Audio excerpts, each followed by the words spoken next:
ভাড়া দিতে হবে না, তাহলে যদি ওষুধ মারো ভাড়া দিতে হবে না।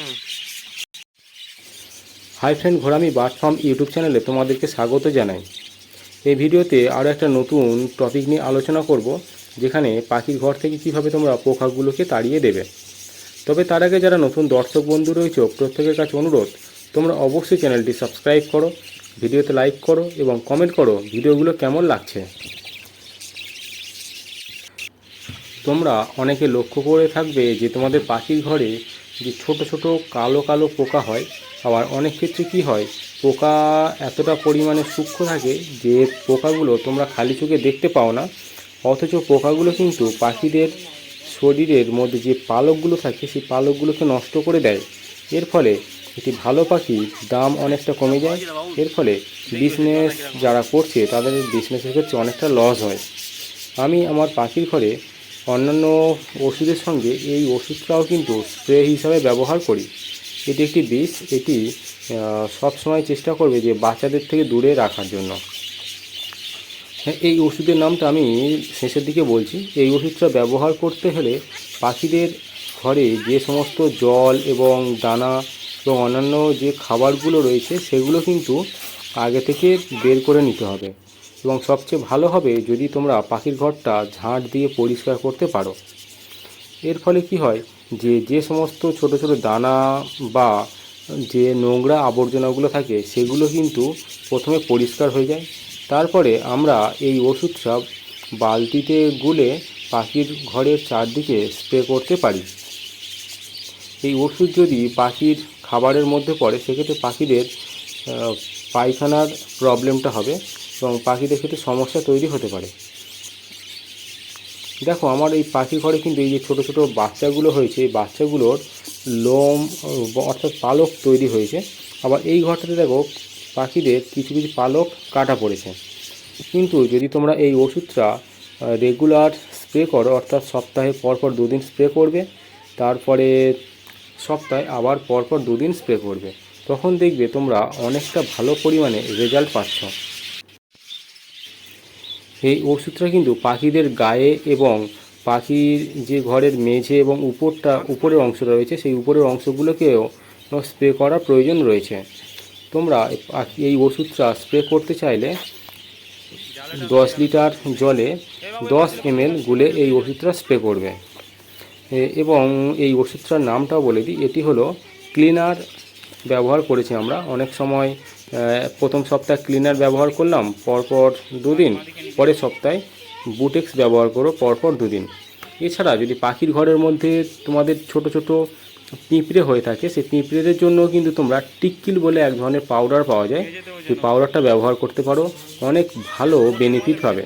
আমি আমার পাখির ঘরে কিন্তু এই ওষুধগুলো ব্যবহার করি। পাখিদের যে সমস্ত ছোটো ছোটো পোকাগুলো চোখে দেখা যায় না, কিন্তু সেই পোকাগুলো পাখিদের ক্ষতি করে, তাদের জন্য এই ওষুধটি খুবই উপকারী হিসেবে কাজ করে। তোমরা যখন স্প্রে করবে তখন কিন্তু চেষ্টা করবে যে মাস্ক ব্যবহার করতে, কারণ পাখি এই ওষুধের মধ্যে কিন্তু অনেকটা পরিমাণে ঝাঁঝ রয়েছে যা তোমাদের নাক জ্বালা করতে পারে, এবং চোখে যদি চশমাও ব্যবহার করতে পারো সবচেয়ে ভালো হয়। স্প্রে করা হয়ে গেলে তোমরা অবশ্যই কিন্তু কিছুটা সময় ওয়েট করবে, যাতে মেঝের জল বা পাখির গায়ে যে জলটা লেগে গিয়েছিল সেই জলটা যেন শুকিয়ে যায়। আধ ঘন্টা পরে তোমরা পাখির ঘরে আবার জল, খাবার এবং অন্যান্য যে সমস্ত ক্যালসিয়ামের যে বাটগুলো হয় সেগুলো ব্যবহার করতে পারো। আমি কিন্তু আমার পাখির ঘরে কিছুটা সময় দিয়েছি যাতে এই জিনিসগুলো যেগুলো ভিজে গিয়েছিল সেগুলো শুকিয়ে যেতে পারে, এবং সেই মতো পাখিদের সময় দিয়ে জল দানা দেব। দেখো, মাটির পাত্রের মধ্যে ছোটো ছোটো বাচ্চা রয়েছে, সেই বাচ্চাদের গায়েও কিছুটা পরিমাণে লেগেছে। দেখতে পাচ্ছি আমরা মাটির পাত্রের মুখটা অল্প পরিমাণে ভিজে রয়েছে।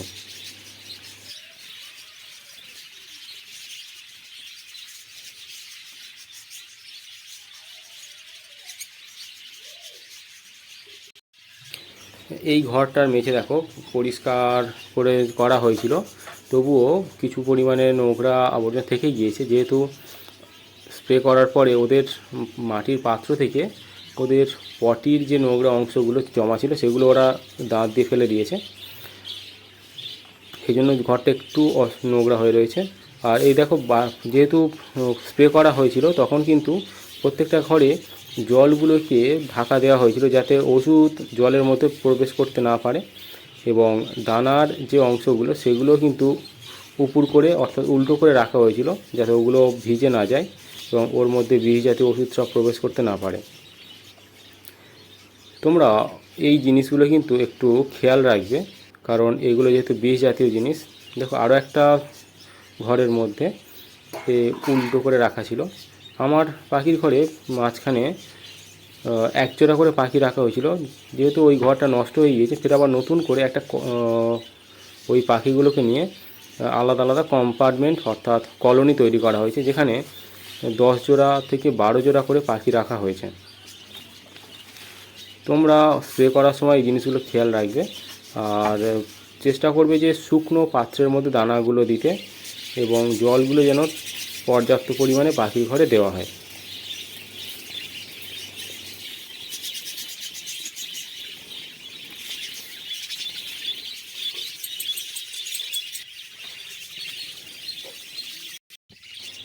ভিডিওটা আজ এই পর্যন্ত। ভিডিওটি কেমন লাগলো তোমরা অবশ্যই কমেন্ট করে জানাবে, এবং আগামী দিনে কেমন ধরনের ভিডিও পেতে চাও সেটাও কমেন্ট করে জানাবে।